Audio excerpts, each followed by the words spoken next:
Hello everyone, my self Ramvilas Meena.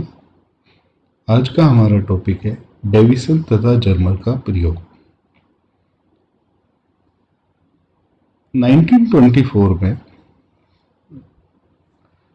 डिब्रोय की hypothesis, डिब्रोय ने जो हाइपोथेसिस दी थी कि मैटर भी की नेचर भी तरंग की भांति होती है।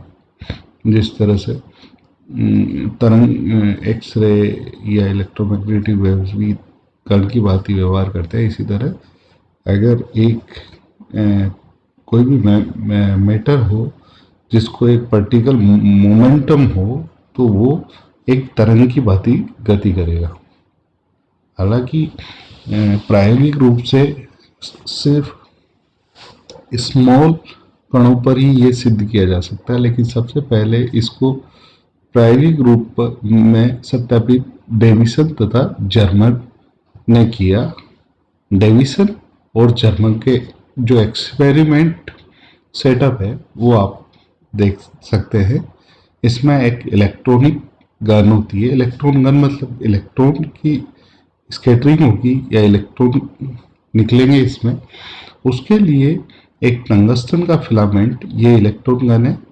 इसके अंदर एक फिलामेंट है, फिलामेंट टंगस्टन का है, उस पर बेरियम ऑक्साइड की परत होती है और इस पर दो बैटरी लगी होती है, एक ये, दूसरी यहाँ।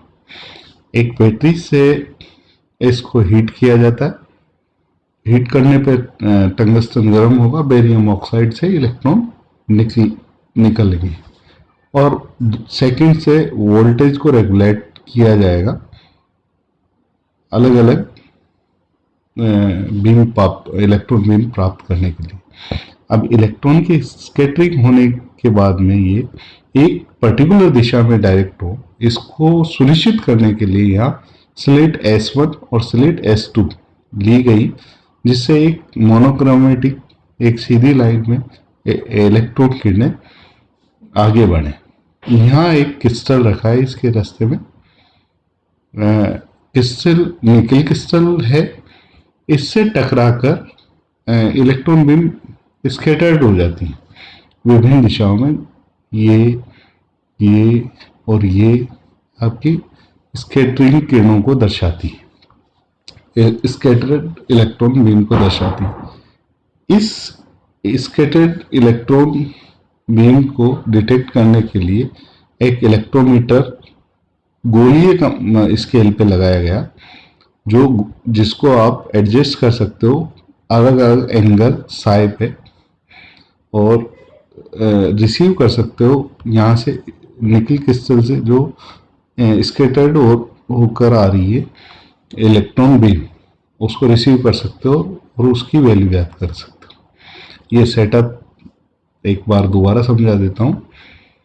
डेविसन जर्मर ने एक इलेक्ट्रॉन गन ली। इलेक्ट्रॉन गन में बेसिकली टंगस्टन फिलामेंट पे बेरियम ऑक्साइड की परत चढ़ी होती है, उसको वोल्टेज दिया जाता है। दो बैटरी है यहाँ अलग अलग, इससे हीट किया जाता है। हीट होने पे बेरियम ऑक्साइड से इलेक्ट्रॉन बीम निकलती है, उसको डायरेक्ट करने के लिए स्लिट S1 और S2 ली। ये बीम जाके क्रिस्टल यूज किया, निकल क्रिस्टल, उससे स्कैटर्ड होने के बाद में इलेक्ट्रोमीटर से उसे रिसीव किया अलग अलग एंगल पे। ये और ये स्कैटरिंग एंगल पर अलग अलग स्कैटर्ड बीम को रिसीव किया गया। आगे देखते हैं। डेविसन तथा जर्मर ने अपने प्रयोग द्वारा डी ब्रोगली समीकरण को सफलतापूर्वक सत्यापित किया। आगे चलते हैं। इस प्रयोग के मुख्य भाग निम्न है, हमने आपको समझा दिया है। फर्स्ट है इलेक्ट्रॉन गन। इलेक्ट्रॉन गन का क्या काम है? इस भाग में एक टंगस्टन का फिलामेंट तंतु लगा रहता है, जिसे गर्म करने पर यह इलेक्ट्रॉन पुंज उत्सर्जित करता है। इस भाग द्वारा इलेक्ट्रॉनों का उत्सर्जन होता है। इस पर आप ध्यान रखना, ये फिलामेंट पर बेरियम ऑक्साइड की परत भी चढ़ी हुई है। स्थिर विद्युत कण त्वरक, इस भाग में दो विपरीत आवेशित प्लेट्स लगी रहती है। इसमें धनात्मक व ऋणात्मक प्लेट रखी रहती है। इससे जाने वाले इलेक्ट्रॉन पुंज को त्वरित कर देती है। यहाँ से अलग से समानांतरित छिद्र, ये स्लेट S1 और S2 के बारे में है। इस भाग में एक छोटा छिद्र बना होता है। इसका कार्य है कि इलेक्ट्रॉन पुंज को सीधी रेखा में त्वरण के साथ गति करवाते हैं। S1 और S2 की बात हो रही है, जो मैंने समझा दिया आपको। लक्ष्य के लिए एक निकल क्रिस्टल की प्लेट रखी जाती है जिस पर यह त्वरित इलेक्ट्रॉन पुंज आपतित होती है। ये निकल क्रिस्टल की कहते हैं। डिटेक्टर, जो कि इलेक्ट्रोमीटर, इलेक्ट्रॉन पुंज लक्ष्य निकल क्रिस्टल से टकराकर सीधा डिटेक्टर पर पहुंचता है। इसे आप ऊपर दिखाए गए चित्र में स्पष्ट रूप से ज्ञात कर सकते हैं। अब इसकी जरूरत कहाँ पड़ी, क्यों पड़ी? प्रायोगिक विचार या उद्देश्य। त्वरित इलेक्ट्रॉन पुंज जब निकल क्रिस्टल पर गिरती है तो ये निकल के दो परतों द्वारा परावर्तित होती है। क्रिस्टल में क्रिस्टल की फर्स्ट और इनर लेयर से सेकंड, आप जब उसकी यूनिट सेल को देखोगे तो सेकंड से परावर्तित होती है। यदि परिणाम सुपोषी या विनाशी व्यतिकरण प्रदर्शित होता हो तो इसका तात्पर्य है कि कण द्रव्य तरंगों की तरह व्यवहार करेगी। आपने देखा होगा, प्रीवियस स्टडीज में भी पढ़ा होगा कि एक्स किरण का जो एक्स किरण में भी सेम इसी तरह का एक्सपेरिमेंट था। उसमें भी आपको सुपोषी और विनाशी व्यतिकरण प्रदर्शित होते हैं। और वेव नेचर के बारे में एक एक्सपेरिमेंट जो ब्रेक की है, उसी के समतुल्य देख सकते हैं यहाँ। नेक्स्ट, कार्यविधि। अब एक्सपेरिमेंट में क्या करेंगे, तंतु को जब गर्म किया जाता है तो ये तंतु इलेक्ट्रॉन पुंज उत्सर्जित करता है जो त्वरक द्वारा त्वरित हो जाता है तथा समांतरकारी छिद्र द्वारा एक सीधी रेखा के रूप में छिद्र से निकलता है। वह निकल क्रिस्टल प्लेट पर टकराता है। टकराने के बाद ये इलेक्ट्रॉन पुंज सभी दिशाओं में विवर्तित हो जाता है।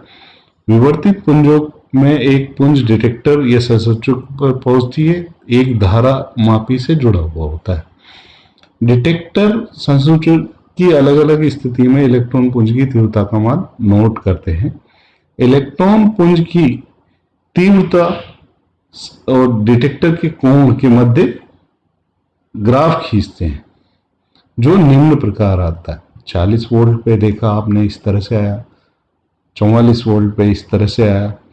48 वोल्ट पे यूं आ रहा है। 50 पे ये ऐसे आ रहा है। 60 वोल्ट पे ये आ रहा है। ये ग्राफ है आपका इलेक्ट्रॉन पुंज की तीव्रता। वह ये तीव्रता तो 40 वोल्ट इससे, वह डिटेक्टर के कोण या आपतित कोण के मध्य के ग्राफ। विवर्तन कोण थीटा पर, अच्छा, ये मान सतत प्राप्त नहीं होता बल्कि इसका मान अधिकतम व न्यूनतम रूप में प्राप्त होता है। विवर्तन कोण थीटा बराबर 50 पर शिखर प्राप्त होता है। ये जो है ये मैक्सिमम शिखर 50 पर प्राप्त होता है, जो त्वरक विभव को बढ़ाने से पहले बढ़ता है। और V15 पे वोल्ट 54 वोल्ट पर यह शिखर सर्वाधिक हो जाता है, जो चित्र में दिखाया गया। आप ये देखो, ये शिखर 50 से शुरू होता है और यहाँ अधिकतम हो जाता है। डेविसन जर्मर के प्रयोग द्वारा विवर्तित कोण थीटा और उससे संबंध विभवांतर V का मान प्राप्त होता है। डी ब्रोए के अनुसार इलेक्ट्रॉन से संबंध तरंग देते दे लैम्डा बराबर h/2mv होती है। त्वरित इलेक्ट्रॉन से संबंध तरंग किरणों के परिसर की रेंज की है। इस एक्सपेरिमेंट से ये पता चलता है। अतः निकल क्रिस्टल से ये किरणें थीटा कोण पर विवर्तित हुई होती हैं। विवर्तन इलेक्ट्रॉनों की दिशा को इलेक्ट्रॉन डिटेक्टर की सहायता से ज्ञात कर लेते हैं। वही है जो पहले बता दिया गया। आप देखिए, जो डाटा है उससे डिफ्रैक्शन पैटर्न जो एक्सरे बीम का था इस तरह से प्राप्त हुआ था एल्युमिनियम फॉयल पर। और सेम डेविसन जर्मर ने डिफ्रैक्शन पैटर्न इलेक्ट्रॉन बीम का पासिंग थ्रू एल्युमिनियम फॉयल ये है। जैसा एक्स किरणों एक्स रेज का प्राप्त होता है डिफ्रैक्शन पैटर्न, उसी भांति डिफ्रैक्शन पैटर्न एल्युमिनियम फॉयल का भी प्राप्त होता है। इसी प्रकार बने हुए विवर्तन डिजाइन से बिल्कुल उसी प्रकार के होते हैं, दोनों सेम होते हैं। इस बात का स्पष्ट प्रमाण है कि इलेक्ट्रॉन की प्रकृति भी एक्स किरणों की भांति तरंगीय होती है। और जो प्रयोग में हमने पता किया कि 54 वोल्ट से त्वरित इलेक्ट्रॉन पुंज 50 कोण पर विवर्तित होता है और इलेक्ट्रॉन तरंग की तीव्रता अधिकतम होती है, और इस अवस्था में इसका कैलकुलेट करने पर मान 1.668 आता है। एक्स किरणों की तरंग दैर्ध्य से बिल्कुल मेल खाता है, और हम इलेक्ट्रॉन विवर्तन के वेग समीकरण इस पर लागू कर सकते हैं। एन लैम्डा बराबर 2d साइन थीटा, एन जहां इंटीजर है 1 2 3, अधिकतम तरंग दैर्ध्य और सी क्रिस्टल के विभिन्न तलों के मध्य की दूरी है, और थीटा तरंग विवर्तन कोण है। मान रखने पर जो मान आया वो 1.65 एंगस्ट्रॉन आया, जो कि तुल्य है, समतुल्य है। अतः ये विधि डी ब्रोई समीकरण का पूर्ण रूप से समर्थन करती है। धन्यवाद।